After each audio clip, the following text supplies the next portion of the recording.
Hello guys, welcome to Tamil crypto tutorials. இந்த video நம்ம என்ன பார்க்க போகிறோம் அப்படின்னா ஒரு ஃபாரெக்ஸ் கண்டென்ட் தான் வந்து பார்க்க போகிறோம். ஸோ பேசிக்காக நம்ம ஃபாரெக்ஸ் வீடியோஸ்லாம் அதுக்கு முன்னாடி ஒரு 4-5 வருஷத்துக்கு முன்னாடி நிறைய போட்டிருந்தோம். ஸோ அதுக்கு பிறகு ஒரு சில ப்ராப்ளம்னால நம்ம ஃபாரெக்ஸில் வந்து லீவ் ஆனோம். அதுக்கு பிறகு வீடியோஸாக வந்து நம்ம சேனலில் வந்து அதிகமாக போடுறதில்ல, டோட்டலாகவே வந்து ஸ்டாப் பண்ணிட்டேன் அப்படின்னு சொல்லிக்கலாம். ரீசெண்டாக நம்ம டெலகிராம் குரூப்பில் நான் வந்து ஒரு போஸ்ட் போட்டிருந்தேன். 3 வருஷத்துக்கு பிறகு இப்போ தான் கொஞ்சம் ப்ராப்ளம்லாம் இருக்குது. ஸோ அதெல்லாம் வந்து ஒரு சைடில் ஒதுக்கி வச்சுட்டு ஃபாரெக்ஸ் ட்ரேடிங் லேர்ன் பண்ண தொடங்கியிருக்கேன் அப்படின்னு போட்டிருந்தேன். ஸோ நிறைய பேர் வந்து ரியாக்ஷன்லாம் பண்ணியிருந்தீங்க. அது மட்டும் இல்லாமல் நிறைய பர்சனல் மெசேஜஸும் எனக்கு வந்திருந்து. ஸோ கண்டினியூவாக வீடியோஸ்லாம் வந்து போடுங்க, ஸோ அந்த மாதிரி நிறைய மெசேஜஸ்லாம் வந்து பண்ணியிருந்தீங்க. ஹாப்பி. என்ன அப்படின்னு பார்த்தீங்கன்னா, ஃபாரெக்ஸ் ட்ரேடிங்கை பொறுத்த வரைக்கும் நிறைய பேசிக்கான விஷயங்கள் நிறைய தெரிஞ்சு வச்சுக்கணும். சும்மா வந்து எடுத்தோம் கவுத்தோன்னு வந்து எல்லாரும் வந்து நிறைய பேர் இப்போலாம் வந்து பண்ணிகிட்ருக்காங்க. ஆக்சுவலி ஃபாரெக்ஸ் ட்ரேடிங் அப்படி கிடையாது. மற்ற மார்க்கெட்டை விடவும் ஹை ரிஸ்கி உள்ள ஒரு மார்க்கெட். ஏன்னா இங்கே வந்து பேங்கர்ஸ், அதே மாதிரி பெரிய பெரிய கம்பெனிஸ், பெரிய பெரிய ஃபண்ட் எல்லாமே வந்து உள்ளே விளையாடும். ஸோ அந்த அளவுக்குள்ள ஒரு பெரிய ஒர்த்தான மார்க்கெட் அப்படின்னு சொல்லிக்கலாம். குளோபல் மார்க்கெட், இந்தியாவில் மட்டும் கிடையாது, எல்லா இடத்துலையுமே கரன்சி மூவ்மெண்ட்லாம் வந்து இருக்கும். ஸோ அதை பேஸ் பண்ணியும் அதே மாதிரி கோல்டு, க்ரூட் ஆயில் இதெல்லாம் வந்து பார்த்திங்கன்னா உலக நாடுகள் மத்தியில் ட்ரேட் ஆகுது. ஸோ அப்போ ஒரு பெரிய பெரிய கோடிக்கணக்கான பணங்கள் வந்து உலாவுற இடம், அது கூட தான் நம்ம ட்ரேட் பண்ணுறோம். ஸோ அதுக்கு தகுந்த அளவுக்கு நம்ம நாலேஜை வந்து வளர்த்துக்கணும். என்னென்ன சின்ன சின்ன கம்பெனிஸ், இன்ஸ்டியூஷன்லாம் என்ன மாதிரிலாம் ட்ராப்ஸ் பண்ணுவாங்க அதெல்லாம் வந்து கற்றுக்கணும். எல்லாம் லேர்ன் பண்ணி கொஞ்சம் கொஞ்சமாக தான் பண்ணணும். ஏன்னா இங்கே மார்க்கெட் வந்து ஒரே நாளில் ஓடி போகிறதுலாம் கிடையாது. என்றைக்குமே ஸ்டே இங்கே தான் இருக்க போகுது. ஆனால் நம்ம பணம் ஒன்ஸ் லாஸ் ஆகிட்டோம் அப்படின்னா திரும்ப ரெக்கவர் பண்ணுறது ரொம்ப கஷ்டம். அதை என்றைக்குமே மைண்டில் வச்சுக்கிட்டு அவசரப்படாமல் பொறுமையாக சின்ன சின்ன விஷயங்கள்லாம் கற்றுக்கிட்டு பண்ணுறது தான் வந்து சேஃபான விஷயம். அதுக்கு பிறகு தெரிய வேண்டியது என்னென்னா, லீகல் இல்லீகல் இந்த விஷயம். ஃபாரெக்ஸ் ட்ரேடிங்கை பொறுத்தவரை USD based forex trading illegal. So நிறைய இந்தியாவில் இருந்த நிறைய ஃபாரெக்ஸ் புரோக்கர் வந்து ஆர்பிஐ அனௌன்ஸ்மெண்ட்டுக்கு பிறகு இந்தியா விட்டு போயிட்டாங்க. உங்களுக்கு தெரியும், ஆக்டோஸ் மேலே கேசஸ்லாம் போனது, எக்ஸ்என்எஸ்ஸு, ஸோ எக்ஸ்என்எஸ் இந்தியா விட்டு போனது, இதே மாதிரி நிறைய புரோக்கர்ஸ் வந்து முன்னாடி இருந்தவங்கலாம் இப்போ வந்து கிடையாது, ஒரு நல்ல ஒருத்தான புரோக்கர்ஸ்லாம். ஸோ அதை தாண்டி இப்போ எல்லோரும் பண்ணிகிட்ருக்குது என்ன அப்படின்னா, ஃபண்டிங் அக்கௌண்ட் தான். எனக்கு தெரிஞ்ச ஃப்ரெண்ட்ஸ்லாம் நிறைய பேர் வந்து பண்ணிகிட்ருக்காங்க. ஏன்னா ஃபண்டிங் அக்கௌண்ட்ங்கிறது நம்ம ஒரு சின்ன ஒரு சேலஞ்ச் பாஸ் பண்ணிட்டோம் அப்படின்னா அவங்க தர ஃபண்டை வச்சு நம்ம ட்ரேட் பண்ணி ஏர்ன் பண்ணிக்கலாம். அதை வந்து ப்ராப்பராக கொஞ்சம் பெரிய லெவலெலாம் நீங்கள் ஏர்ன் பண்ணுறீங்க, லேக்ஸ்லலாம் ஏர்ன் பண்ண தொடங்கிட்டிங்கன்னா ப்ராப்பராக நீங்கள் வந்து கிரிப்டோவில் வந்து 30% டேக்ஸ் கட்டி அதை நீங்கள் வந்து எடுத்துக்கலாம். சின்ன சின்ன அமௌண்ட்லாம் பண்ணிகிட்ருக்க வரைக்கும் பிரச்சனை கிடையாது. ஆனால் கொஞ்சம் பெரிய அமௌண்ட்லாம் பண்ணும்போது ப்ராப்பராக வந்து பண்ணணும். அப்படி இல்லைனா ஒரு நாள் ஏதாவது ப்ராப்ளம் வந்துன்னா அதை சமாளிக்கிறது ரொம்ப வந்து கஷ்டம். ஏன்னா ட்ரேடிங்கை, ஃபாரெக்ஸ் ட்ரேடிங்கை பொறுத்த வரைக்கும் அது ரொம்ப ரொம்ப முக்கியமான ஒன்று. நீங்கள் லோக்கல் ப்ரோக்கரில் பண்ணிகிட்டு இருந்தால் கூட ஒரு குறிப்பிட்ட அமௌண்ட் வரைக்கும் பேங்க் அக்கௌண்ட் ட்ரான்சாக்ஷன்லாம் பண்ணிகிட்டு இருந்தால் எந்த பிரச்சனையும் வராது. ஆனால் ஒரு லெவல் தாண்டி போகும்போது அது வந்து உங்களுக்கே வந்து பெரிய பிரச்சனையாக மாறும். அக்கௌண்ட் ஃப்ரீசிங், லீகல் இஷ்யூஸ்லாம் வந்து வரதுக்கான வாய்ப்புகள் உண்டு. ஸோ அதெல்லாம் மைண்டில் வச்சுக்கிட்டு பண்ணிக்கலாம். அதை தாண்டி உங்களுக்கு கட்டாயம் பண்ணணும் அப்படின்னா ஃபண்டிங்க்கு மூவ் ஆகிறது ரொம்ப ரொம்ப பெட்டர். அதுதான் வந்து இப்போ வரைக்கும் எந்த ப்ராப்ளமும் இல்லாமல் லாஸ்ட் ஒரு 2 or 3 இயர்ஸாக நிறைய பேர் வந்து பண்ணிகிட்ருக்காங்க. சின்ன சின்ன ப்ராஃபிட்னாலும் அதில் நமக்கு ரிஸ்க்கு ரொம்ப குறைவு. ஒரு $50 $100 தான் நம்ம வந்து ஒரு அக்கௌண்ட் வாங்க இன்வெஸ்ட் பண்ணியிருப்போம். ஆனால் வந்து நம்ம $5000 $10,000 அக்கௌண்ட்லாம் ட்ரேட் பண்ணலாம். ஸோ அப்போ எதிர்பாராத ஒரு ட்ரம்ப்லாம் இப்போ வந்து ட்வீட் போடுவார், நியூஸஸ்லாம் நம்ம எதிர்பார்க்காத நேரத்துலலாம் வருது.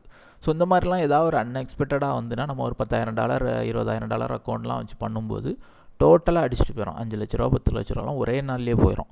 ஸோ இந்த மாதிரி ஒரு அப்படிலாம் ஆகும்போது அதில் ரெக்கவர் ஆகி சாதாரண பர்சன் வர்றது ரொம்ப கஷ்டம். ஸோ அப்போ ஃபண்டிங் அக்கௌண்ட்னா ஜஸ்ட் ஒரு 5000 $10,000 $50 $100 அக்கௌண்ட் தான். ஸோ அப்போ அது வந்து நம்மளை வந்து அஃபெக்ட் பண்ணாது. ஈஸியாக இன்னொரு அக்கௌண்ட் வாங்கிட்டு திரும்ப நம்மளால் ரெக்கவர் பண்ணி வர முடியும். ஸோ அதனால் ஃபண்டிங் அக்கௌண்ட் வந்து என்றைக்குமே வந்து சேஃபான ஒன்று, லோ ரிஸ்க் மெத்தட். ப்ராப்பராக ட்ரேட் பண்ண கற்றுக்கிட்டோம் அப்படின்னா நல்லா ஏர்ன் பண்ணுறதுக்கு வாய்ப்புகள் உள்ள ஒரு பிளாட்ஃபார்ம். அதே மாதிரி லீகல் இஷ்யூஸும் பெருசாக வந்து வர்றதுக்கான வாய்ப்புகள் கிடையாது. ஏன்னா நீங்கள் இன்னொரு ஃபாரின் கண்ட்ரிலேருந்து ஒரு அக்கௌண்ட்டில் தான் பண்ணுறீங்க. ஸோ அதை வந்து ஒரு இன்கம் மாதிரி நீங்கள் ப்ராப்பராக டேக்ஸ் வந்து ஃபைல் பண்ணிக்கலாம். ஸோ அது பிரச்சனை கிடையாது. சரி, ஓகே. அடுத்து என்ன அப்படின்னா, நான் வந்து இப்போ தான் லேர்ன் பண்ணுறேன்னு போட்டதுக்கு காரணம் என்ன அப்படின்னா, ரொம்ப நாளுக்கு பிறகு நம்ம வந்து மார்க்கெட்டில் பண்ணும்போது சடனாக எடுத்தோம் கவுத்தோம்லாம் பண்ணக்கூடாது. நீங்கள் புதுசாக கண்டினியூஸாக பண்ணிகிட்ருக்கீங்க, நீங்கள் ஒரு ஸ்ட்ராட்டஜி ஃபாலோ பண்ணிகிட்ருக்கீங்கன்னா ஓகே. இப்போல்லாம் நான் அனலைஸ் பண்ணி பார்க்குறேன், மார்க்கெட்டில் நிறைய முன்னை விட நிறைய இடத்துல நிறைய ட்ராப்ஸ் நடத்தி தான் மார்க்கெட் மூவ் பண்ணுறாங்க. முன்னாடி இந்த மாதிரி நம்ம வந்து ஒரு சோனோ ஒரு சப்போர்ட் அண்ட் ரெசிஸ்டன்ஸோ வரைஞ்சோன்னா அதில் என்ன நடக்கும், பெரும்பாலும் மார்க்கெட் அந்த support or zone area key லெவல்ஸ்னு வச்சுக்கோங்களேன், இந்த கீ லெவலில் டச் பண்ணதான் என்ன ஆகும், டச் பண்ணிவிட்டு அப்படியே டவுன் ஆகும். அப்படி இல்லைன்னா என்ன நடக்கும், டச் பண்ணி ஒரு விக்கு மேலே போய் அடித்து ஸ்டாப் லாஸை ஹண்ட் பண்ணிவிட்டு டவுன் ஆகும். ஸோ இந்த மாதிரி பெரும்பாலும் நடக்கும். ஆனால் இப்போ நிறைய இடத்துல நான் பார்க்குறேன் இந்த சோன் ஏரியாக்குள்ளேயே அக்குமுலேட் ஆகிட்டே இருக்குது, மேலே கீழேன்னு ரொம்ப நேரமாக 1-2 நாள் கூட மூவ் ஆகிக்கிட்டு அதுக்கப்புறம் மெதுவாக வந்து டவுன் ஆகுது. அதே மாதிரி டபுள் ட்ராப்பு ஃபஸ்ட்டே போய் ஸ்டாப் லாஸ்லாம் ஹண்ட் பண்ணிவிட்டு டவுன் ஆயிரும். ஸோ அப்போ என்ன, நம்ம பீப்புள்ஸ் எல்லாரும் செல் அடிச்சிருப்பாங்க. ஆனால் அடுத்து என்ன நடக்குன்னா, இன்னொருக்காவும் அதே மாதிரி மேலே போகுது, மேலே போய் திரும்ப ஒரு ஸ்டாப்பு ஹண்ட் பண்ணிக்கிட்டு திரும்ப அதுக்கு பிறகு மார்க்கெட் நார்மலாக டவுன் ஆகுது. ஸோ இந்த மாதிரி நிறைய விதமாக அந்த கீ லெவல்ஸில் வந்து மார்க்கெட்லாம் வந்து மேனிப்புலேட் பண்ணுறாங்க, ஆகிட்டுருக்கு. ஸோ அதெல்லாம் வந்து கொஞ்சம் கொஞ்சமாக லேர்ன் பண்ணி அதில் என்னென்ன விஷயங்கள்லாம் இருக்குது, அதை எப்படி அவாய்ட் பண்ணலாம், அதெல்லாம் நம்ம வந்து பார்த்துக்கிட்டு தான் பணத்தை வச்சு நம்ம வந்து இன்வெஸ்ட் பண்ணி நம்ம விளையாடணும். எக்ஸாம்பிள் இப்போ வந்து ஒரு பிட்காயின் பாருங்கள், இந்த பிட்காயின் சார்ட் நான் நேற்றுலேருந்தே பார்த்துட்ருக்கேன். இந்த சோனு இது வந்து கிளியராக நமக்கு தெரியும், அழகான ஒரு கிளியரான ஒரு ரேலி. ஸோ அப்போ முந்தின கேண்டில் நம்ம வந்து டிமாண்ட் சோன் வந்து கன்சிடர் பண்ணுவோம். அப்போ என்ன நடந்திருக்கு பாருங்கள், ஃபஸ்ட்டு இந்த கேண்டில் கிளியராக அந்த சோனை டச் பண்ணி ஒரு புல்லிஷ் கேண்டில் மாதிரி வந்து முடிஞ்சிருக்கு. ஒரு பையிங் ப்ரெஷர் கிளியராக காட்டுறது, ஏன்னா பாட்டமில் விக் வந்து லாங்காக இருக்குது. அடுத்த கேண்டில் கிளியர் புல்லிஷ். ஸோ அப்போ இதை பார்த்ததுமே நம்ம எல்லாருமே வந்து என்ன பண்ணுவோம், பை வந்து எடுத்துருப்போம். என்ன நடந்திருக்கு, அழகாக வந்து மூவ் ஆயிருக்கு, ஒரு 1:3 செட்டப்பில் வந்து மூவ் ஆயிருக்கு. ஆனால் எல்லோரும் இந்த இடத்துல புக் பண்ணியிருப்பாங்களா அப்படின்னா கொஞ்சம் டவுட்டு தான், சரியா. ஆனால் இதில் கிளியராக இதுலேயும் கிளியர் சோன் இருக்குது, ஒரு ட்ராப் பேஸ் ட்ராப், அதாவது கிளியரான ஒரு டிமாண்ட் இந்த சப்ளை சோன் வந்து இருக்குது, அதே மாதிரி லிக்விடிட்டி ஹண்ட் இருக்குது. ஸோ ட்ரேடிங் தெரிஞ்சவங்க இந்த இடத்துல புக் பண்ணியிருப்பாங்க. சப்போஸ் டாப் வரைக்கும் ஹோல்டு பண்ணணும்னு வச்சுருந்தா என்ன நடந்திருக்கும், அப்படியே டவுன் ஆகிட்டு, சரியா. இங்கே மார்க்கெட்டில் வந்து டபுள் சைடு மூவ் ஆயிருக்கு, பாட்டமில் உள்ள சோனில் வந்து ஆர்டர் வந்து எடுத்திருக்கு, அதே மாதிரி டாப் சப்ளை சோன்லேயும் வந்து எடுத்து டவுன் ஆகிருக்கு. 2 இடத்துலையுமே 2 ட்ரேடிங்குமே பக்கா ஒர்க் ஆகிருக்கு. அதுக்கப்புறம் என்ன ஆகிருக்கு அப்படின்னா, இந்த ஆர்டர் இதில் உள்ள ஸ்டாப் லாஸ் எல்லாம் ஹண்ட் பண்ணிக்கிட்டு மார்க்கெட் வந்து கிளியராக டார்கெட் வந்து டச் பண்ணியிருக்கு. ஸோ இதில் இருந்து இந்த இடத்துல என்ன நடந்திருக்கு அப்படின்னா, ஃபஸ்ட்டு எடுத்த ஆர்டர், இதில் ஆர்டர் எடுத்து நிறைய பேர் டாப் வரைக்கும் போகும், ஆல் டைம் ஹை போகும்னு வச்சுருந்துருப்பாங்க. அவங்க ஆர்டர்ஸ் எல்லாம் டம்ப் பண்ணுறதுக்காகவே மேனுவலாக வந்து ஒரு பயங்கரமான செல்லிங் ப்ரெஷர். ஸோ இது வந்து இந்த இவ்வளோ பெரிய கேண்டில்லாம் ரீட்டைல் ட்ரேடர்ஸ் உருவாக்க முடியாது. ஸோ அக்ரெசிவான ஒரு செல்லிங் ப்ரெஷர் வந்திருக்கு. அவங்க வந்து இன்ஸ்டியூஷன் வாங்கணுங்கிறதுக்காக பாட்டமில் வந்து டம்ப் பண்ணி ஸ்டாப்லாம் ஹண்ட் பண்ணிக்கிட்டு மூவ் பண்ணி கிளியராக அங்கே வரையும் கொண்டு போயிருக்காங்க. இன்னும் பெரும்பாலும் இது வந்து ஆல் டைம் ஹைக்கு போகிறதுக்கான வாய்ப்புகள் இருக்குது. ஏன்னா பாட்டமில் வந்து நல்லா வந்து லிக்விடிட்டி கிராப் பண்ணியாச்சு, சோனம் வந்து கிளியராக வந்து ஆர்டர்ஸும் எடுத்தாச்சு, அங்கேருந்து ரிவர்சல் ஆகிருக்கு. ஸோ பெரும்பாலும் டாப்பில் பிரேக் அவுட் பண்ணி போகிறதுக்கான வாய்ப்புகள் இருக்குது, சரியா. இங்கே இது வந்து ஒரு நல்ல ஒரு ரேஷன் டவுன் ஆகிறதுக்கான சோன் தான், இருந்தாலும் அப் ஆகிறதுக்கான வாய்ப்புகள் ஏன் இருக்குது அப்படின்னு நம்ம சொல்கிறோன்னா, ட்ரெண்டை ஃபாலோ பண்ணி தான் நம்ம எப்போவுமே ட்ரேட் பண்ணுவோம். ஸோ ஒரு லோயர் டைம் ஃப்ரேம் நீங்கள் ஃபாலோ பண்ணுறீங்க அப்படின்னா கரண்டாக நீங்கள் வந்து பார்த்தீங்கன்னா இந்த ட்ரெண்ட் வந்து கிளியரான ஒரு அப் ட்ரெண்ட், சரியா. ஹையர் டைம் ஃப்ரேம் வீக்லிலாம் வந்து பார்த்திங்கன்னா பிட்காயின் கொஞ்சம் டவுனில் தான் கிடக்கு. ஆனால் நம்ம ட்ரேட் பண்ணுறது அவ்வளோ இதை வச்சு நம்ம பண்ண மாட்டோம். ஸோ அப்போ கரண்ட் ட்ரெண்டை தான் பார்ப்போம். அப்படி பார்க்கும்போது மார்க்கெட் கிளியர் அப் ட்ரெண்ட். ஸோ அப்போ அப் ட்ரெண்ட்னால் நம்ம என்ன பண்ணணும், பையிங் சைடு தான் நம்ம வந்து முக்கியத்துவம் கொடுக்கணும், சரியா. ஸோ இதே மாதிரி நிறைய விஷயங்கள் நம்ம லேர்ன் பண்ணிட்டு தான் வந்து பண்ணணும். ஸோ அதான் நான் வந்து பண்ணிகிட்ருக்கேன். ஓரளவு நான் கம்ஃபர்டபுளாக பண்ண தொடங்கின பிறகு வீடியோஸ்லாம் வந்து மேக் பண்ணுவேன். அப்போ 3 வருஷமாக ட்ரேட்லாம் பண்ணலையா அப்படின்லாம் நீங்கள் வந்து கேட்பீங்க. ஆமாம், நம்ம வந்து ஃபாரெக்ஸ் வந்து டோட்டலாக பண்ணல. இந்தியன் மார்க்கெட் நம்ம வந்து பண்ணியிருந்தோம், அந்த அப்டேட்லாம் நம்ம குரூப்பில் நான் வந்து போட்டிருந்தேன். ஓரளவு அதுலேயும் ப்ராஃபிட்லாம் வந்துட்டு இருந்தாலும் லாஸ்ட் ஒரு 1 இயர் வந்து பார்த்திங்கன்னா அந்த அளவுக்கு ப்ராஃபிட்லாம் வந்து மேக் பண்ண முடியலை. ட்ரம்புலாம் வந்த பிறகு வந்து பார்த்திங்கன்னா எல்லா மார்க்கெட்டுமே ஹியூஜ் வால்டிலிட்டி. அதிலலாம் ட்ரேட் பண்ணி ப்ராஃபிட் பார்க்குறது ஒரு பெரிய ஒரு கஷ்டமான ஒரு சிச்சுவேஷன் தான் இன்வெஸ்டர்ஸை பொறுத்த வரைக்கும். ட்ரேடர்ஸுக்கு லக்கை பொறுத்து, ஏன்னா அவருக்கு நம்ம எடுக்கிற ஆர்டருக்கு ஃபேவராக அவர் எதுவும் சொல்லிட்டாருன்னா நல்லா பெரிய ப்ராஃபிட்டும் வந்திருக்கும். அதேமாதிரி டோட்டலாக நிறைய பேருக்கு அக்கௌண்ட்டு காலியாகவும் போயிருக்கும். ஏன்னா ஒரே நாள்லேயே நியூஸ்லாம் வந்து ஹியூஜ் அப் ஆர் ஹியூஜ் டவுன்லாம் வந்து நிறைய மார்க்கெட்டில் நடந்துருக்கு. ஸோ ஒரு என்ன சொல்ல, நல்லா ஈஸியாக ட்ரேட் பண்ணக்கூடிய சிச்சுவேஷன் மார்க்கெட்டில் இப்போதைக்கு இல்லை, சரியா. அதுக்கு பிறகு நம்ம என்ன பண்ணோம் அப்படின்னா, ஒரு பிஸ்னஸ் வந்து ஸ்டார்ட் பண்ணியிருந்தோம். ஸோ ஓனாக நம்ம தோட்டத்தில் விளையக்கூடிய ஆவாரம்பூ, நெல்லிக்காய், பிரண்டை, ஸோ இதெல்லாம் வந்து நம்ம தோட்டத்தில் கொஞ்சம் நிறைய கிடைக்கும்.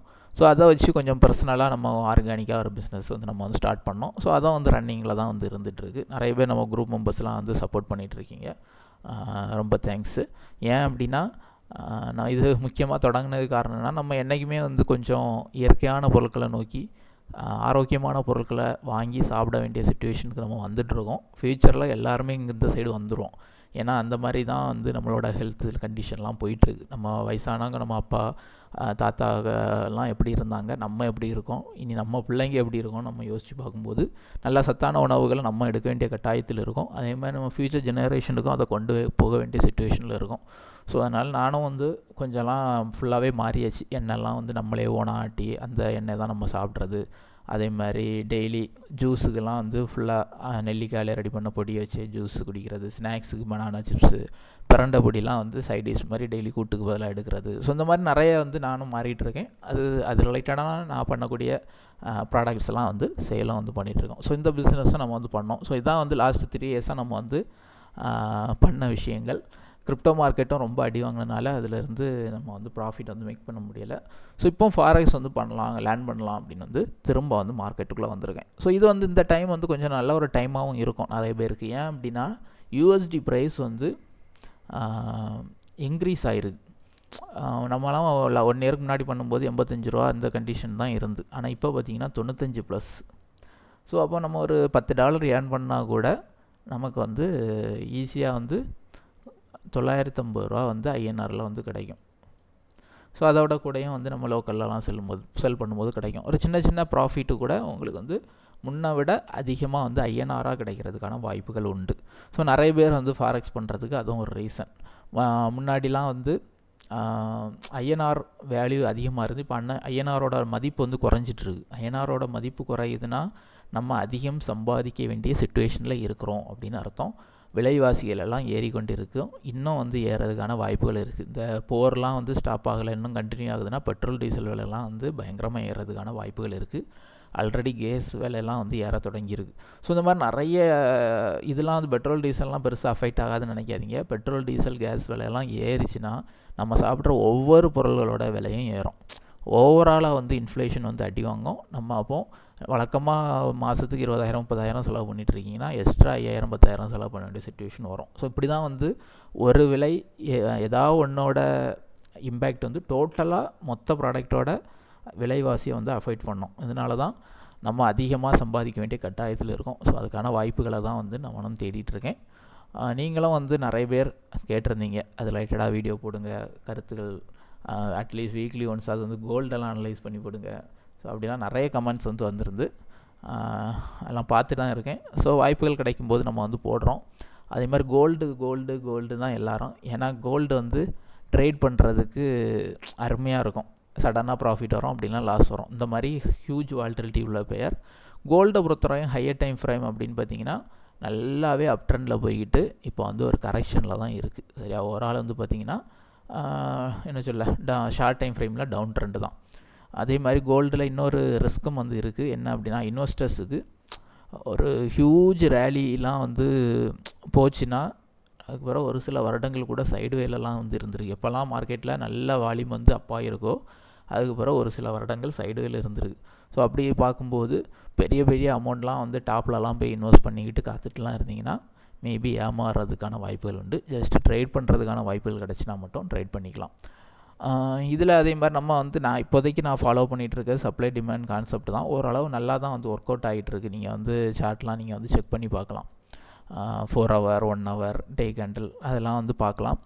இப்போ வரைக்கும் அந்த கான்செப்ட் ஒர்க் ஆகுது. ஆனாலும் வேறு ஏதாவது ஸ்ட்ராட்டஜி வேறு ஏதாவது மெத்தட்லாம் ஒர்க் அவுட் ஆகுது, நீங்கள் வந்து ட்ரை பண்ணி பாருங்கள் அப்படின்னு நீங்கள் சொல்ல விரும்புகிறீங்கன்னா என்னோடய டெலகிராம் குரூப்பில் வந்து கான்டாக்ட் பண்ணுங்கள். எனக்கு பர்சனலாக அரவிந்த் யோகன் அந்த ஐடியில் வந்து மெசேஜ் பண்ணுங்கள். நானும் செக் பண்ணி பார்க்குறேன், அனலைஸ் பண்ணி பார்க்குறேன் ஒர்க் அவுட் ஆகுதா, என்ன மாதிரி ப்ளஸ் நிறைய குறைகள்லாம் வந்து இருக்குது அந்த செட்டப்பில். ஸோ எல்லாமே வந்து பார்க்கலாம். நானும் வந்து இப்போதைக்கு அனலைஸ் பண்ணிகிட்ருக்கேன். அதுக்கான டைம்லாம் வரும்போது கண்டினியூஸாக வந்து வீடியோஸ் வந்து மேக் பண்ணுறேன். இதில் நிறைய விஷயங்கள் நான் ஷேர் பண்ணியிருக்கேன். உங்களுக்கு தேவையான விஷயங்களெல்லாம் வந்து எடுத்துக்கோங்க.